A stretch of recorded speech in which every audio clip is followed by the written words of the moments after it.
In this slide, we see at the start, at the center of this permaculture flower, we see the three ethics: care for earth, care for the earth, care for people is the next one, and at the bottom in blue we have fair share. So again, it's about looking out for our planet as our primary function and primary goal as ethical designers in permaculture. And then for sure, equally important is caring for each other, looking out for your community, your family, the people that you can interact with and influence in a positive way. And the people that you may need to help as well, that you really should want to.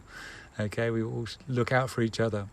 And fair share, so again, sharing resources, making sure that people aren't starving, and an equal distribution of resources, or a much closer to equal distribution of resources than what we're currently seeing.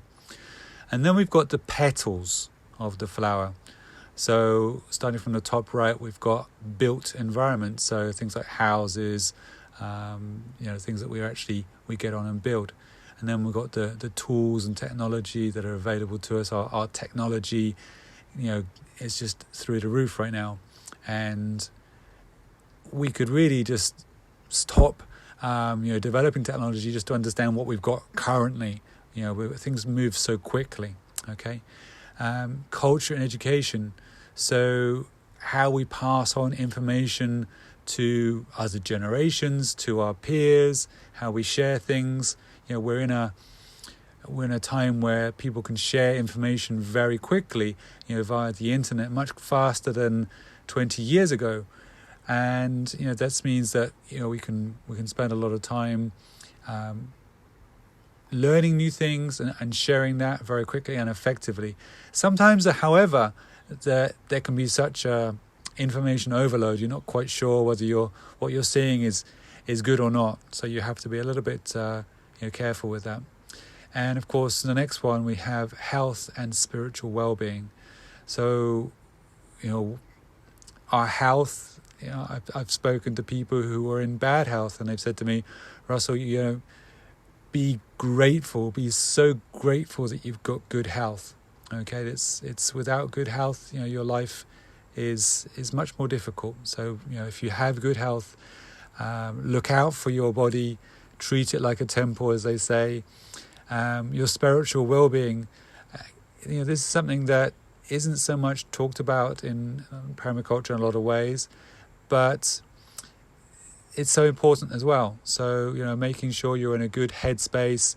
If you want to design for other people, make sure that you first of all have redesigned yourself, that you're nurturing your soul and making sure that you're in a good, happy space. And then you're going to be a good designer for other people. If you're in a bad space and you're trying to design for other people, well, that could be a little bit counterintuitive, and you could make some bad mistakes. So make sure that you're in a good place first. So it's focusing on spiritual well-being. And then we've got finance and economics. If we go back to fair share, we think about our current economic system, we probably really wouldn't say it was a fair share system. The expression, the rich get richer, the poor get poorer.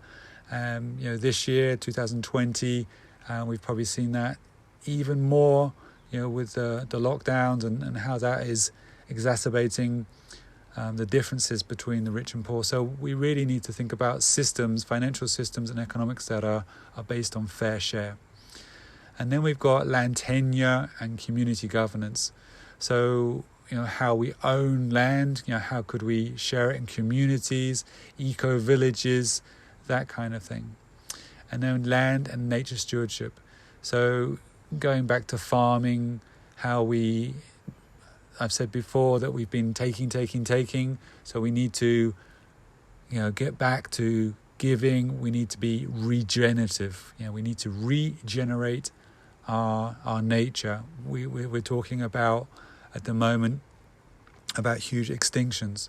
So absolutely we need to work on stopping this loss of of biodiversity that we're seeing in many, many places around the world. So land and nature stewardship is so important. So that's this diagram is called the permaculture flower. And you've got the ethics in the middle and the petals around the outside.